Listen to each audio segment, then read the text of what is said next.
Alright guys, thanks for joining me here, and I'm going to show you guys how to cut tile. I'm going through just about any of the standard cuts that I have to work around and show you how to do it. And I'm going to use this big wet saw here. Some of you might have small tabletop wet saws with the blades from underneath. Still same basic principle, although those make a huge mess by just throwing the water all over the place. And then, because they don't really have a blade guard at all, because the blade's coming up from underneath. And then some of you might be like, well, I've got one of those old, hand cutters, where you put the tile in there and you slide it across, score it, and snap it. I'll show you a picture of it up there. Now you guys know exactly what I'm talking about. Okay, now here's the thing about those. Real quick, if you go to like Lowe's or Home Depot and you can say, oh, look, I can buy one for like 30 bucks. Okay, and that's acceptable to use if you're getting the little 4-inch, like the wall tile, the really thin, like the white or the beige, or the white and the blacks, or the subway tiles. They're not 4-inch, but they're rectangle, but they're still really thin. That's okay for that, for cutting straight lines. Will that cut a floor tile?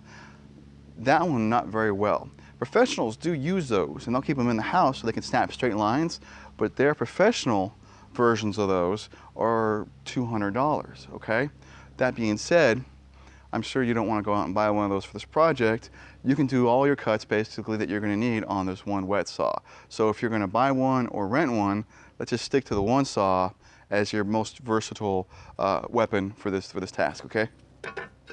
All right, I have standard 12-inch tile, and I think actually this one's technically 13 inches. Before you get cutting, do put some glasses on, because if one of these, the surface of the glaze is very sharp and hard, and if that shatter, it does crack and kind of chip off. If that hits your eye, you're gonna be in a world of pain, okay? A lot worse than sawdust hitting it. All right, so we're just gonna start off. Now I've got a slider on mine, so I know I'm gonna get a straight cut by just putting it on that rolling fence. So hopefully you got some kind of other fence. I'm gonna show you just how to do a straight cut. I'm also gonna show you one other thing, because some of you might be like worried about cutting your fingers off. You go, this is a diamond blade, man. It cuts right through tile. If I touch this thing, my finger's gone like that. That's definitely true if you're using like a wood table saw, or like any other kind of saw cutting wood. Those teeth are gonna grab your finger, and generally it chews it up. I've seen it, and it's not pretty. But you're thinking, man, that's gonna burn my finger right off. Here's the thing. Okay. You can see there, I'm not bleeding. It didn't feel good, but I'm not bleeding, okay? Unless you really put pressure against it, that will end up cutting through your hand. But you can see there, I was sitting there slapping it, and nothing. I mean, I don't know if I even have any visible scratches, okay? Like I said, it doesn't feel good. But if you're worried about cutting your hand off, or your wife's like, you're gonna cut your fingers off. I can't you have it doing that job? Well, show her this part what I just did right there.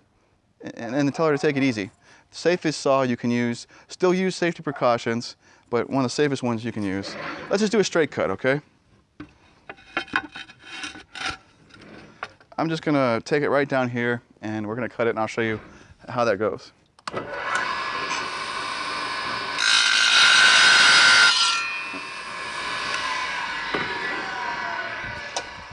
It's really loud, I forgot. Okay, ear protection.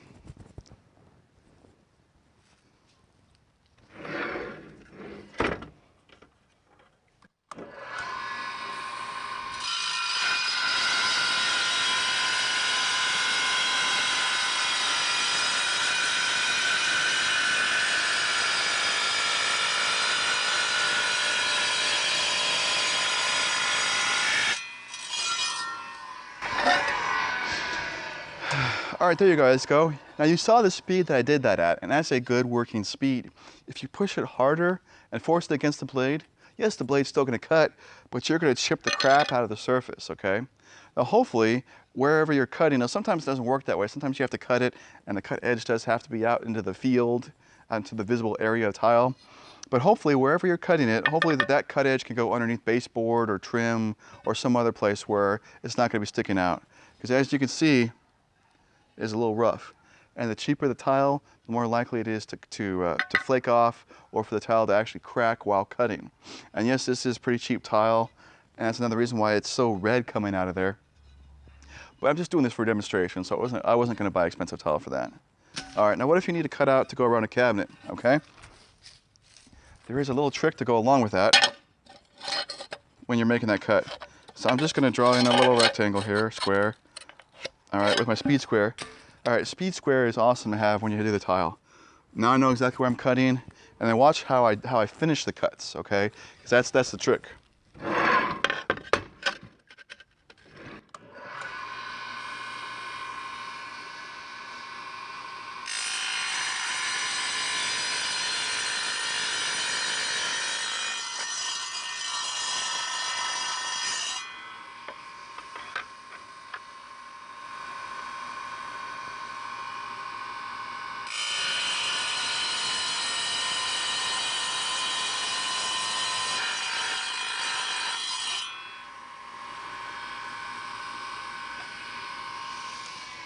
All right, now I'm gonna make that quiet. I'm gonna clean this up here in a second, but you notice when I made the first cut, how I lifted the tile up? That was to square the cut up. Because the blade being round, when you cut, the top might be cut right to the line, but the bottom is not. It's gonna be like further out. And a lot of times if you don't do that, you got this little chunk left in here. So let's go back and clean that out, okay? Like I said, remember I just said, a lot of times cheap tile is more likely to crack when you're cutting it. Well, luckily it was an area that doesn't matter because that's a place we're getting rid of anyways, but that's exactly what I was talking about.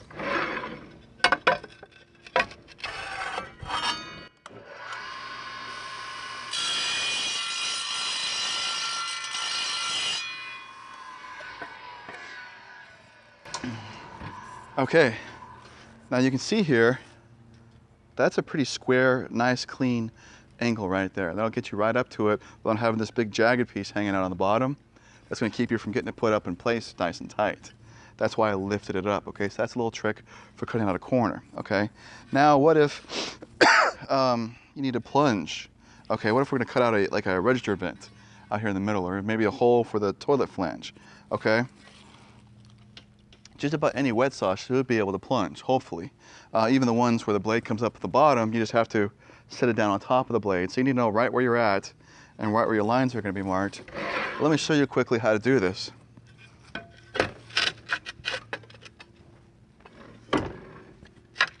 Here, let me take the time so I can show you a trick. All right.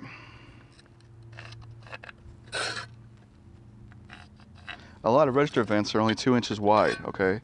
So there's our 2 inches there.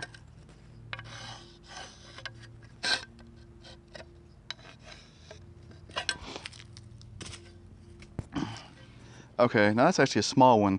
Most of your register vents are actually like 4 inches wide, but we do have some 2-inch wide ones. And let's see if I can make this work on this, all right? So we're gonna try to plunge that out. I might have made it too small because the register, I'm gonna make it a little bit longer. Because register vents aren't that short.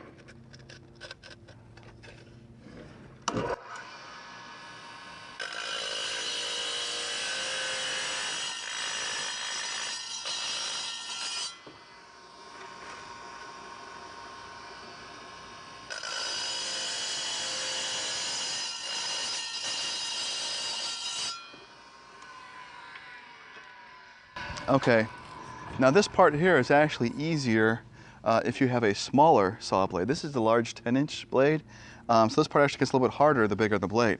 I'm going to plunge now here and here, and then I'm going to flip it over and plunge on the back side, and hopefully we can knock this out, okay? So we don't want to like, so there's some places like maybe under a toilet where you can make the lines cross each other a bit. It doesn't matter because it doesn't show. But I'm going to pretend that it's going to show and that I can only cross a little bit, okay? Also, I'm also gonna like recut that from the backside. So like I said, because this isn't cut as deep as this because of the round blade. Okay.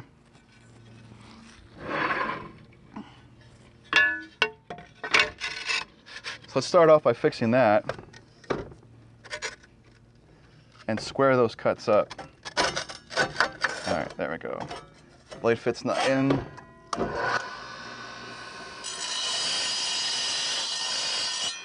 It only requires just a little bit of movement there. We're just squaring that up, okay?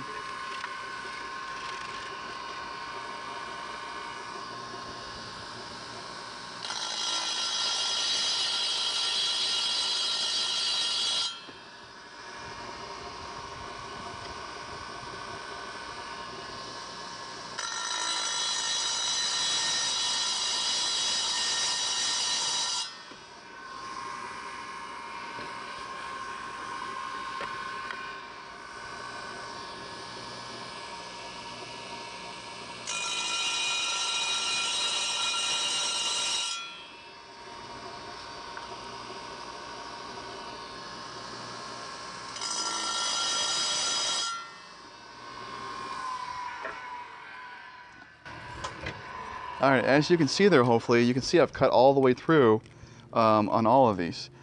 These ones here, because I plunged from the back side too. You can see the only thing that's holding it there is low corner pieces right there and there and there. So hopefully if you just tap it, and there we go. And that works for doing a register event or something else like that.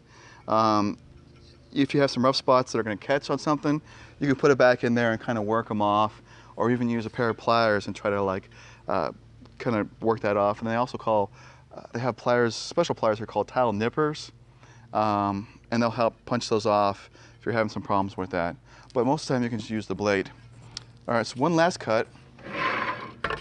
Well, what if I have something round, okay? And it's like, say, like a water supply coming through for a shut-off valve, you know, for your sink or your toilet, or even maybe like a gas valve if you're doing this against the fireplace, and you want to have a round hole cut, okay? So, all right, what I have here is a hole saw. You guys are probably semi-familiar with hole saws, but they're generally made for wood.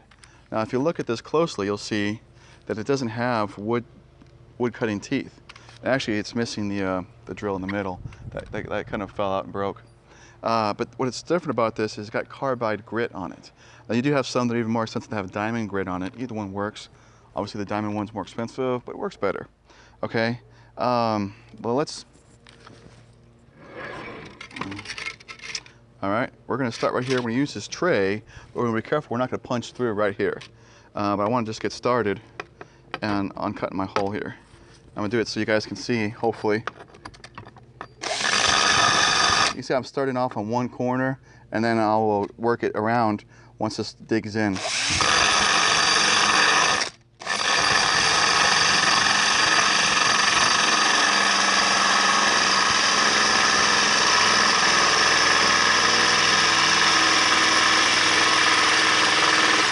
All right, keeping this wet, keeping it cool, will help keep the carbide grit from breaking loose. It'll last longer.